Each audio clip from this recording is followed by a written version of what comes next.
But I'll bring forward now our president, Terry Lee Freeman, to give remarks and the details about this year's Freedom Award.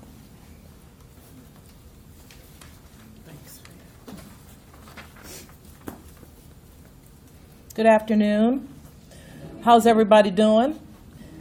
Thank you for coming out this afternoon as we announce our theme for the 27th Freedom Award and our honorees.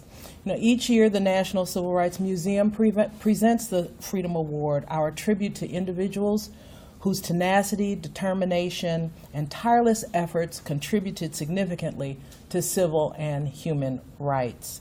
These are men and women who have made a tremendous difference in the lives of each of us and many others.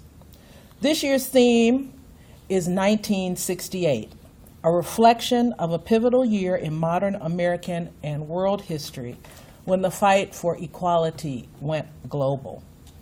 It was a year of tumultuous chaos and paradigm shifts on what it meant to be free, as indicated in a series of galvanizing moments. The museum looks back on this historical year and how society moved forward.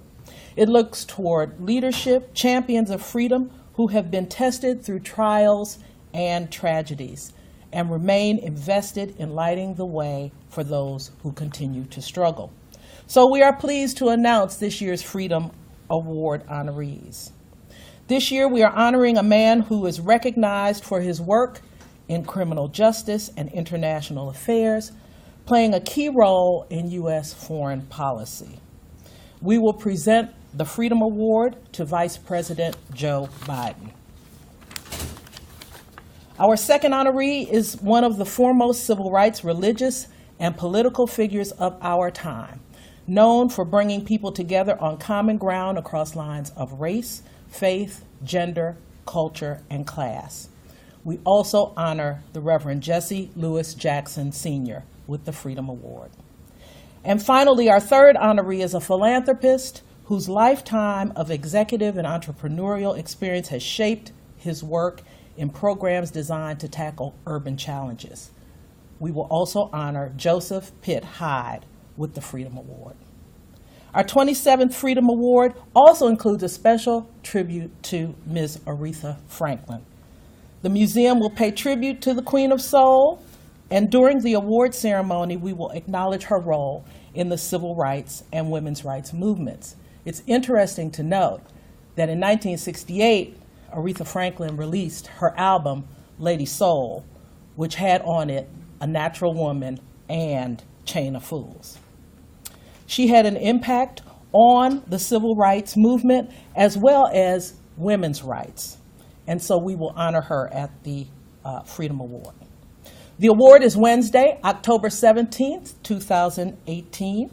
We will celebrate in grand style the achievements and contributions of our honorees. Each year we start the Freedom Award activities with the Student Forum at 10 a.m. And we are pleased to again be hosting it with Mississippi Boulevard Christian Church. The Student Forum is a one-of-a-kind event that brings in schools an audience of 2,500 plus students and educators to be part of the Freedom Award and learn and be inspired by the examples of the honorees. During Student Forum, the Keepers of the Dream Award is given to local youth who have demonstrated acts of compassion, leadership, courage, and service. Now we will kick off the evening with the red carpet and pre-show gala from 5 to 7 p.m. at the Halloran Center for the Performing Arts. We will have great food, wonderful entertainment, and a free-flowing format so our guests can mix and mingle before the ceremony. Then we will move on to the Orpheum Theater for the ultimate tribute event, the Freedom Award. Our host is writer, commentator, and activist Michaela Angela Davis. We thank our sponsors, International Paper, Hyde Family Foundations, FedEx Corporation, Ford Motor Company, and First Tennessee. We also thank the many corporations and individuals who support us each year.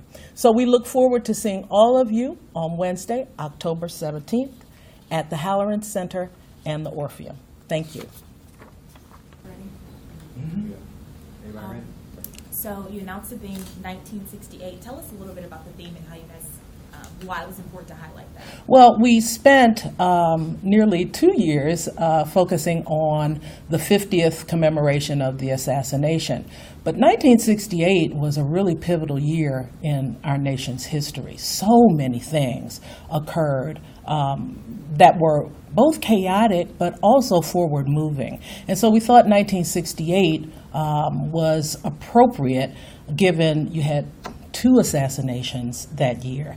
But there were also a series of things that occurred throughout on the world stage as well as the nation stage that we thought it was important to bring out in this year, 50 years later.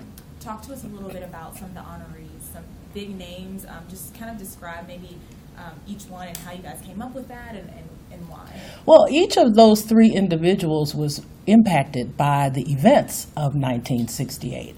Joe Biden was, or Vice President Joe Biden was in law school. He was clerking, actually, in 1968, and he actually considered Robert F. Kennedy his hero. So he was impacted and went on to have a life in public service. Jesse Jackson, as we know, was there. He was here at the Lorraine when the tragic events occurred and took the life of Dr. King, and he was forever changed by that event. And I think we have to recognize that Jesse Jackson has been a proponent for those people who are disenfranchised since 1968. And then finally, Pitt Hyde actually started his philanthropic career in 1968 and has dedicated a lot of his financial philanthropic dollars to education as a civil right. So we felt that those individuals certainly represented what we were thinking about when it comes to, one, who our honorees should be and what they should represent, but also the connection that they all had to 1968. Is there anything different that's going to happen this year as far as setups or anything that attendees can look forward to? Well, you know, last year we changed the format of the event. It was very well received. We need everybody to pray for good weather like we had last year. The red carpet outside on Main Street was a hit, so we will again close down Main Street, have the red carpet there. We will have the Halloran Center as the pre-show gala, and then the Orpheum will be the location for the award ceremony. So no new changes, if you will, this year. I think that we'll just have a wonderful Freedom Award ceremony. And then anything you want the attendees to take away from, I'm sure every Freedom Award, but this one specifically. I think it's really important to look at the parallels between, 50 years ago in 1968 and 2018. On one hand, you have a lot of chaos. On another hand, you have a lot of progress. And we'll talk about that a little bit during the Freedom Award. So we just, we always want to, one of the elements of our mission is to provoke people to think. And so what we want to do at this Freedom Award is have people think.